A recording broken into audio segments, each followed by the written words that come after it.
President Donald Trump has declared that his incessant jibes at U.S.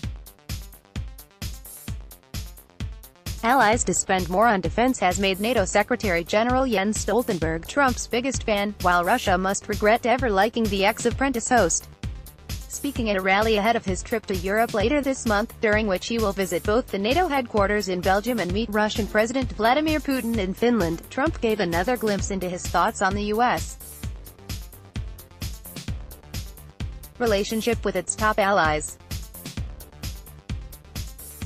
Trump's decision to hit Germany, France and other top European exporters with steel and aluminium tariffs has done nothing to reverse his low popularity on the continent, and on Thursday he returned to another contentious topic, Allied defense spending. "We go away on Monday.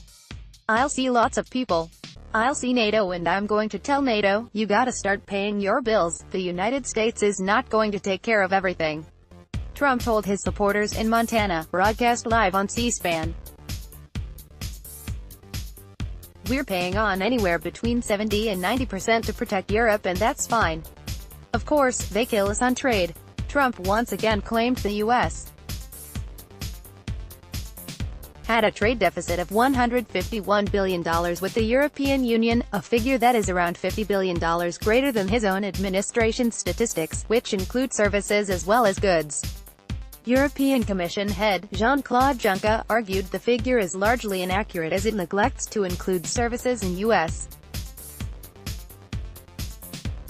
profits, resulting not in a deficit but a $14 billion surplus from trade with the EU, Bloomberg reported. "They make it impossible to do business in Europe," Trump insisted at his rally. "And on top of that they kill us with NATO. They kill us." Trump once again directed his ridicule at Germany for its traditionally lower military budget in recent years.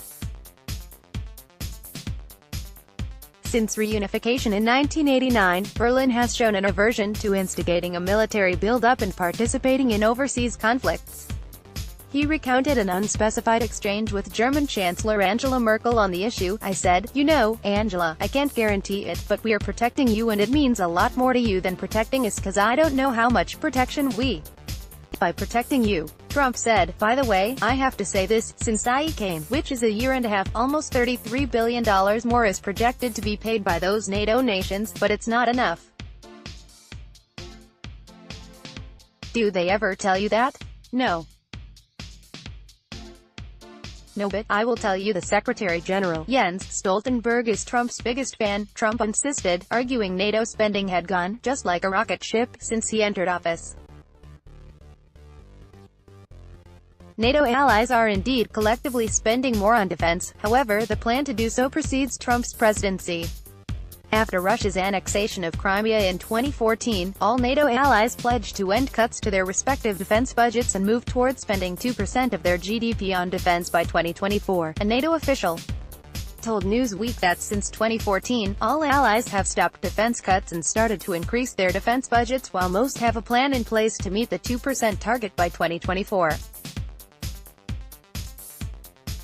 Germany is on the verge of doing so, currently planning on reaching 1.5% of GDP by 2024, which constitutes an 80% increase in a decade, according to Defense Minister Ursula von der Leyen.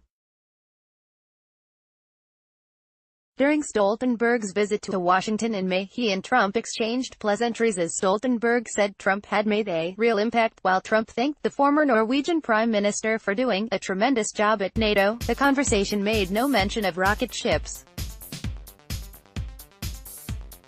While Stoltenberg cited the increasing military budgets of NATO nations, Trump was the one to invite praise for his actions, asking, "Do you give me credit for that?" Read more. Germany's Angela Merkel is depressed by Donald Trump's tweets. "You have helped to do that because your leadership has been important," Stoltenberg said, according to a State Department transcript. At Trump's rally, the president suggested he had done enough to allay fears among Americans that he did not view U.S. allies favorably. If then they say, "Oh, let's see, he's angry at NATO. I guess, yeah, he loves Russia. I love Russia. I will say this, I'm meeting with President Putin next week and getting along with Russia and getting along with China and getting along with other countries is a good thing. It's not a bad thing, it's a good thing," Trump said, "and you look at all the money NATO is getting now. They are probably saying in Russia, you know, if we did like this guy, we made a big mistake. Yet despite his administration's actions, it is Trump's personal feelings toward Russia that pose a concern, according to Michael McFaul, a former U.S. ambassador to Russia, who told Newsweek earlier this week that Washington now had two policies towards Russia, not one. There's a lot of continuity with the Obama administration, and in many instances, such as lethal assistance to Ukraine, they have gone further, McFaul said. But what is missing is the president himself. He often disagrees with his own administration's policy. That's the paradox of this moment.